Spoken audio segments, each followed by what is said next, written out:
ഇപ്പോൾ എം സ്വരാജ് അദ്ദേഹം ക്യൂവിൽ നിൽക്കുന്നത് കാണാം. അദ്ദേഹത്തിന്റെ എനിക്ക് തോന്നുന്നു ഇപ്പം തൊട്ടടുത്ത് തന്നെ അദ്ദേഹം കയറി വോട്ട് രേഖപ്പെടുത്തുമായിരിക്കും. നേരത്തെ നമ്മൾ ബെൻസിനോട് സംസാരിക്കുന്ന സമയത്ത് അദ്ദേഹത്തിന് മുന്നിൽ പിന്നെ 1-2 പേരെ ഉണ്ടായിരുന്നുള്ളൂ.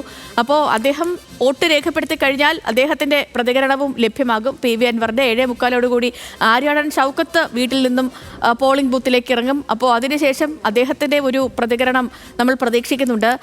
അങ്ങനെ നിലമ്പൂർ ഈ മുഴുവൻ സമയവും നിലമ്പൂരിലേക്ക് തന്നെയായിരുന്നു കഴിഞ്ഞ 22 ദിവസമായി രാഷ്ട്രീയ കേരളം ഉറ്റുനോക്കിയത്.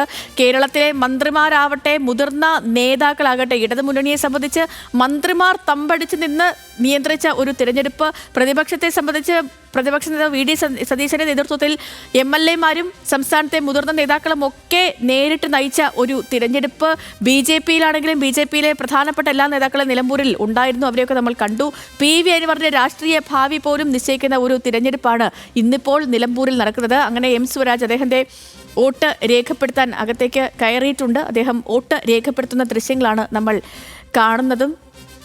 രാവിലെ തന്നെ നിലമ്പൂരിൽ ഈ വലിയ മഴയും കാര്യങ്ങളും ഒക്കെ ഒന്ന് മാറി നിന്നു. പക്ഷെ പിന്നീട് നമുക്ക് ബെൻസനോട് സംസാരിക്കുമ്പോൾ ചെറിയൊരു ചാറ്റലൊക്കെ കണ്ടിരുന്നു. ബെൻസൻ, ഇപ്പോൾ എം സ്വരാജ് വോട്ട് ചെയ്യാൻ കയറിയല്ലേ?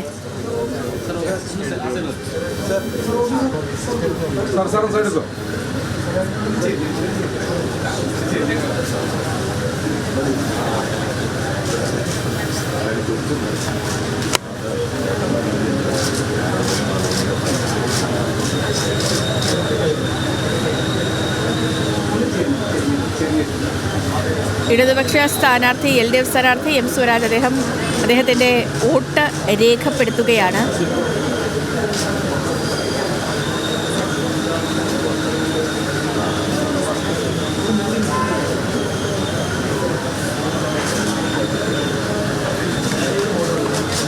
ആയിരത്തി 1965-ലും 67-ലും അല്ലാതെ CPM ചിഹ്നത്തിൽ മത്സരിച്ച് നിലമ്പൂരിൽ നിന്നും ആരും വിജയിച്ചിട്ടില്ല എന്നൊരു ചരിത്രമുണ്ട്. പക്ഷേ ഇക്കുറി ആ ചരിത്രം മാറ്റി രചിക്കപ്പെടുമെന്ന പൂർണ്ണമായ ആത്മവിശ്വാസത്തിൽ തന്നെയാണ് ഇടതുപക്ഷം LDF സ്ഥാനാർത്ഥിയായി എം സ്വരാജിനെ മണ്ഡലത്തിലേക്ക് ഇറക്കിയത്. അദ്ദേഹം പോകുന്നിടത്തൊക്കെ കണ്ട ജനപിന്തുണ അതൊക്കെ വോട്ടായി മാറുമോ എന്നാണ് അറിയേണ്ടത്. കാരണം അത്രമേൽ സ്വീകാര്യനാണ് ആ മണ്ഡലത്തെ സംബന്ധിച്ച് എം സ്വരാജ്. അദ്ദേഹത്തിൻ്റെ സ്ഥലം കൂടിയാണ് ഈ നിലമ്പൂർ. അപ്പോൾ അതുകൊണ്ട് തന്നെ ഇടതുപക്ഷം ഇക്കുറി വലിയ പ്രതീക്ഷ വയ്ക്കുന്നുണ്ട്.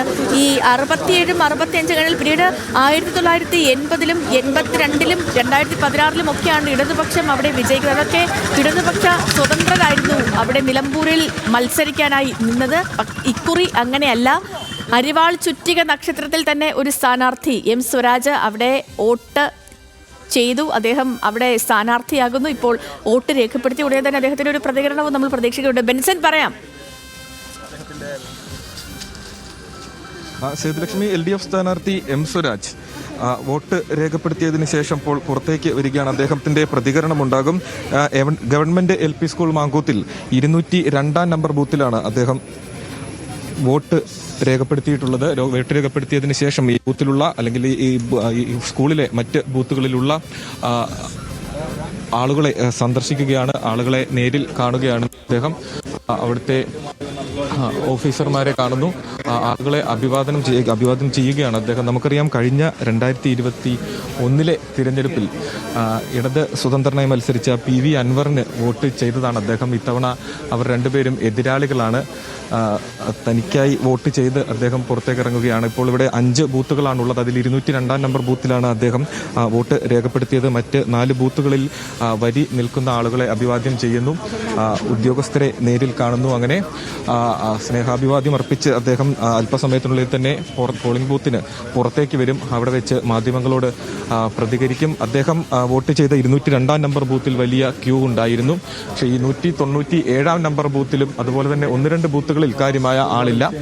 ചില ബൂത്തുകളിൽ വലിയ ക്യൂ ഉണ്ട്. രാവിലെ തൊട്ട് തന്നെ വലിയ ആൾക്കൂട്ടമുണ്ട്.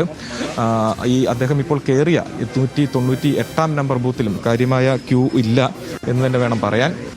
ഈ കാലാവസ്ഥ പ്രതികൂലമായി ബാധിച്ചിട്ടുണ്ടോ എന്ന് ആദ്യ മണിക്കൂറുകളിൽ അത്തരത്തിലുള്ള ഒരു ചിന്തയാണ് വരുന്നത്, അല്ലെങ്കിൽ അത്തരത്തിലുള്ള ഒരു കാഴ്ചയാണ് കാണാൻ സാധിക്കുന്നത്. അദ്ദേഹം ഓരോ ബൂത്തിലെയും അവിടെ ബൂത്ത് ഏജന്റുമാരുണ്ട്, അദ്ദേഹത്തിന്റെ പാർട്ടിയിലെ ബൂത്ത് ഏജന്റുമാരുണ്ട്, അതോടൊപ്പം തന്നെ മറ്റ് ഉദ്യോഗസ്ഥരുണ്ട്. അവരെ കണ്ട് പങ്കുവെച്ച് പുറത്തേക്ക് ഇറങ്ങുകയാണ് അദ്ദേഹം ഇപ്പോൾ. അല്പസമയത്തിനുള്ളിൽ തന്നെ അദ്ദേഹം മാധ്യമങ്ങളോട് പ്രതികരിക്കും. അതിനുശേഷം മണ്ഡലത്തിലെ മറ്റ് ബൂത്തുകളിൽ അദ്ദേഹം നടത്തും. പരമാവധി ബൂത്തുകളാണുള്ളതെങ്കിലും ഒരു 150 ബൂത്തുകളിലെങ്കിലും ഒന്ന് സന്ദർശനം നടത്താൻ കഴിയും എന്ന് നോക്കട്ടെ എന്നാണ് അദ്ദേഹം രാവിലെ നമ്മളോട് പറഞ്ഞിട്ടുണ്ടായിരുന്നത്. അദ്ദേഹം ഇപ്പോൾ ഈ കാണുന്നത് ഇവിടെ നമ്മൾ ഇത്തരത്തിൽ മൊബൈൽ ഫോണുകൾ വോട്ടിനായി വരുന്ന ആളുകൾക്ക് അകത്ത് ഉപയോഗിക്കാൻ പാടില്ല. അപ്പോൾ അത് ഇവിടെ ഒരു കൗണ്ടറുണ്ട്, അവിടെ സൂക്ഷിക്കാം. അപ്പോൾ അവിടെയുള്ള ആളുകളെ അവിടെ ഇരിക്കുന്നത് കുറച്ച് കുട്ടികളാണ് അവിടെ ഇരിക്കുന്നത്. അപ്പോൾ അവരെ നേരിൽ കാണുന്നു. അങ്ങനെ എല്ലാ ബൂത്തിലും ഇപ്പോൾ 198 ബൂത്തിലാണ് അദ്ദേഹം എത്തിച്ചേർന്ന് അവിടെയുള്ള ആളുകളെ സന്ദർശിക്കുന്നത്.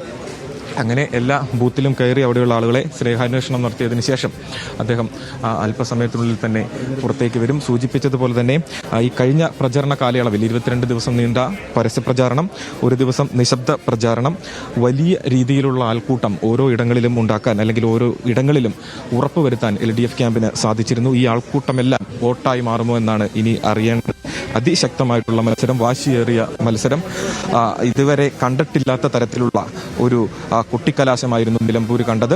അങ്ങനെ കഴിഞ്ഞ 23 നാളുകൾ വലിയ ആവേശം നിറഞ്ഞ, വലിയ വാശിയേറിയ ഒരു പോരാട്ടം നടന്ന മണ്ഡലം ഇനി ജനങ്ങളുടെ കയ്യിലാണ്. എല്ലാം ജനങ്ങളാണ് തീരുമാനിക്കുന്നത്. അങ്ങനെ ആ തീരുമാനം എന്ന് ഉറപ്പുവരുത്താൻ ജനങ്ങൾ പോളിംഗ് സ്റ്റേഷനിലേക്ക് എത്തുന്നു, വോട്ടിംഗ് ബൂത്തുകളിലേക്ക് എത്തുന്നു. അവർ അവരുടെ സമ്മതിദാനാവകാശം നിർവഹിക്കുന്നു.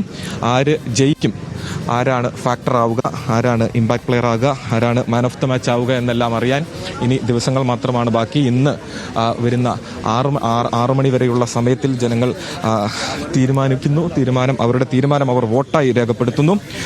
വൈകുന്നേരം 6 മണിയോടുകൂടി വോട്ടിംഗ് അവസാനിച്ചതിന് ശേഷം 23-ാം തീയതി പെട്ടി തുറക്കുമ്പോൾ ആർക്കനുകൂലമായിരിക്കും നിലമ്പൂർ, ആരോടൊപ്പം നിൽക്കും എന്ന് അറിയാൻ സാധിക്കും. ഇത് അദ്ദേഹം വോട്ട് രേഖപ്പെടുത്തിയതിന് ശേഷം സ്കൂളിന് പുറത്തേക്ക് വരികയാണ്. ഇവിടെ വെച്ച് മാധ്യമങ്ങളോട് പ്രതികരിക്കും.